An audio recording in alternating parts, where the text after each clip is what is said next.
Bismillahirrahmanirrahim. Assalamualaikum warahmatullahi wabarakatuh.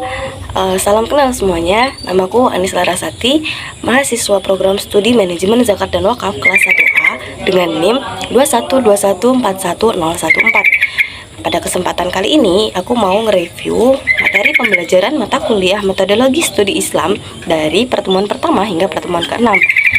Untuk memanfaatkan waktu, langsung saja yuk pada pembahasan. Metodologi Studi Islam, dosen pengampu Bapak Seno Arisasmito MH. Nah, berikut merupakan review materi dari pertemuan pertama hingga pertemuan ke-6. Poin-poin yang disampaikan terangkum dalam peta konsep berikut. Yang pertama, metode dan metodologi. Yang kedua, studi Islam. Yang ketiga, metodologi studi Islam.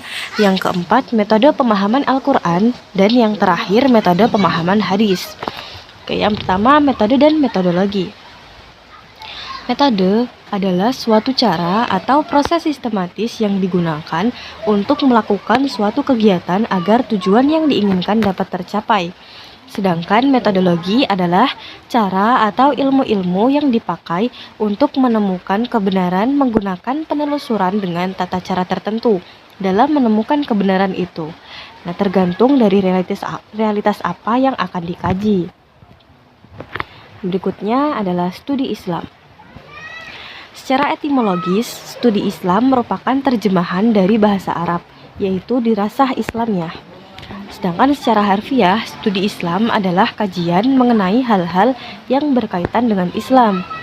Dalam arti yang spesifik, studi Islam merupakan usaha sadar dan sistematis untuk mengetahui dan memahami serta membahas secara mendalam tentang hal-hal yang berhubungan dengan agama Islam, baik berhubungan dengan ajarannya, sejarahnya, maupun praktik-praktik pelaksanaannya secara nyata dalam kehidupan sehari-hari sepanjang sejarahnya. Berikutnya adalah metodologi studi Islam. Metodologi studi Islam adalah prosedur yang ditempuh secara ilmiah, cepat dan tepat dalam mempelajari Islam secara luas dalam berbagai aspeknya, baik dari segi sumber ajaran, pemahaman terhadap sumber ajaran, maupun sejarahnya. Nah, objek kajian dari metodologi studi Islam ini meliputi 1. Sumber ajaran yang berupa Al-Quran dan hadis. Yang kedua, pemikiran dasar Islam berupa kalam, falsafah, dan tasawuf. Yang ketiga, fikih dan pranata sosial. Yang keempat, sejarah kebudayaan Islam. Yang kelima, dakwah. Yang keenam, pendidikan Islam. Yang ketujuh, bahasa dan sastra Arab. Yang kedelapan, pembaharuan pemikiran dalam Islam. Nah, berikutnya adalah metode pemahaman Al-Quran. Metode pemahaman Al-Quran ini dibagi menjadi 4. Yang pertama, metode tahlili atau terperinci. Metode tahlili ini merupakan metode tafsir yang bermaksud menjelaskan kandungan ayat Al-Quran dari seluruh aspeknya. Yang kedua adalah metode ijmali atau global. Metode ijmali ini merupakan metode tafsir yang menafsirkan ayat Al-Quran dengan cara mengemukakan makna globalnya. Yang ketiga, metode muqarin atau perbandingan. Metode ini dilakukan dengan membandingkan ayat Al-Quran yang satu dengan yang lainnya. Biasanya ayat yang dibandingkan memiliki kemiripan redaksi untuk kasus yang sama. Yang terakhir adalah metode maudu'i atau tematik.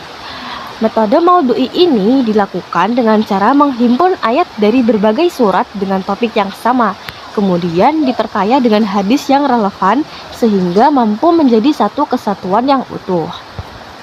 Nah, yang terakhir adalah metode pemahaman hadis. Nah, pengertian hadis secara bahasa yaitu sesuatu yang diperbincangkan, dibicarakan, atau diberitakan dan dialihkan dari seseorang kepada orang lain. Nah, secara istilah, pengertian hadis dibagi menjadi 3. Yang pertama, menurut ulama hadis, yaitu ucapan, perbuatan, dan keadaan Nabi Muhammad SAW.